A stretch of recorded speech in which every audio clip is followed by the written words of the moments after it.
Assalamualaikum warahmatullahi wabarakatuh. Kenalin nih, ini nih dengan kakak Leli Yonika Dori dengan NIM 202101010044. Bagaimana kabarnya hari ini? Semoga kita semua selalu dalam limpahan rahmat oleh Allah Subhanahu wa Ta'ala. Pada kesempatan kali ini, ayo kita bersama-sama belajar tentang alat-alat bersuci. Materi fikih MTS kelas 7. Langsung saja, yuk kita mulai. Ada beberapa alat yang dapat digunakan untuk bersuci. Contohnya seperti air dan batu.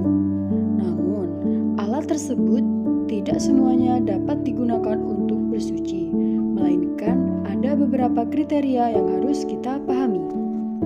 Contohnya seperti air, bahwa tidak semua air itu dapat digunakan untuk bersuci, melainkan ada yang tidak bisa digunakan untuk bersuci. Contohnya seperti air comberan, air jus, dan air susu. Untuk itu, kita perlu memahaminya satu persatu. Yang pertama ialah air. Air merupakan alat yang paling utama digunakan untuk bersuci. Yang kedua ialah air mutlak. Air mutlak ialah air suci yang dapat digunakan untuk bersuci, seperti mandi, wudhu, membersihkan najis, dan hadas. Yang ketiga yaitu air suci yang tidak mensucikan. Air suci yang tidak mensucikan adalah air yang suci zatnya, namun sudah tercampur benda suci lainnya. Contohnya air susu, air teh, air kopi, dan air jus. Yang keempat yaitu air mutanajis. Air mutanajis adalah air yang sudah tercampur dengan benda najis, baik itu sedikit maupun banyak. Yang kelima yaitu air musyamas. Air musyamas adalah air suci, namun dipanaskan di dalam wadah yang terbuat dari tembaga atau besi. Contohnya air tower. Air jenis ini suci, namun jika digunakan untuk wudhu, maka hukumnya adalah makruh. Alat bersuci selain air, yaitu batu. Batu bisa digunakan sebagai alat untuk bersuci pengganti air. Hal ini bisa terjadi manakala kita mungkin sedang berada di suatu tempat atau daerah seperti hutan, lalu bersuci dengan benda selain batu. Jika kita menemukan masalah pada saat akan bersuci dari kotoran, baik itu kotoran BAB, namun tidak menemukan alat untuk bersuci, maka kita boleh menggunakan alat lainnya seperti tisu dan daun. Selanjutnya yaitu hikmah dalam menggunakan alat-alat bersuci. Yang pertama yaitu bersuci merupakan bentuk pengakuan Islam terhadap fitrah manusia. Artinya yaitu manusia memiliki kecenderungan alamiah untuk hidup bersih dan terpelihara dalam kesucian dengan menghindari sesuatu yang kotor dan jorok. Karena Islam merupakan agama yang fitrah, maka Allah memerintahkan hal-hal yang selaras dengan fitrah manusia. Yang kedua yaitu menjaga keilmuan dan wibawa umat Islam.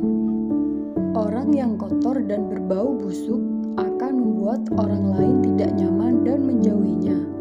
Islam tidak menginginkan umatnya tersingkir dari pergaulan karena persoalan kebersihan. Dengan bersuci, kewibawaan umat Islam akan terjaga dan kehidupan bermasyarakat menjadi aman dan nyaman. Yang ketiga yaitu menjaga kesehatan. Toharoh dapat meningkatkan kesehatan jasmani, sebab berbagai ragam penyakit umumnya disebabkan oleh lingkungan yang kotor.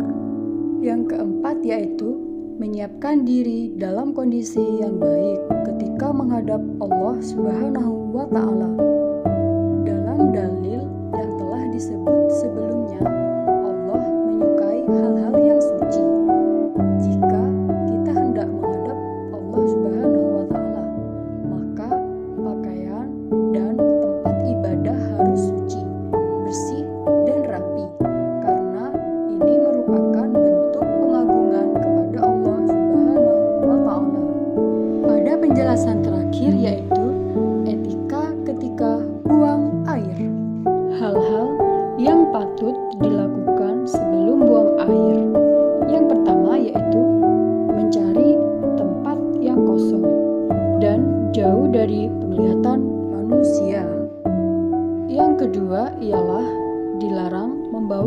sesuatu yang terdapat asma Allah Subhanahu wa Ta'ala.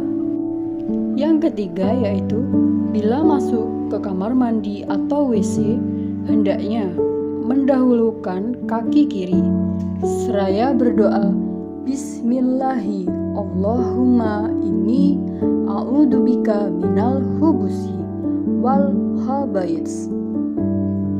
Yang keempat, dilarang menghadap atau membelakangi kiblat ketika sedang buang air. Yang kelima, dilarang buang air besar maupun kecil di tempat berteduh, sumber air orang banyak, dan di bawah pohon yang berbuah. Dan yang terakhir yaitu dilarang berbicara ketika sedang buang air besar. Sabda Rasulullah Shallallahu Alaihi Wasallam. Terima kasih semua kepada teman-teman yang saya sayangi. Semoga dengan adanya penyampaian tentang materi alat-alat bersuci di atas dapat membantu kita semua dan semoga bermanfaat bagi pendengar maupun pembaca. Sekian, bila ada kesalahan penyampaian mohon dimaklumi. Wassalamualaikum warahmatullahi wabarakatuh.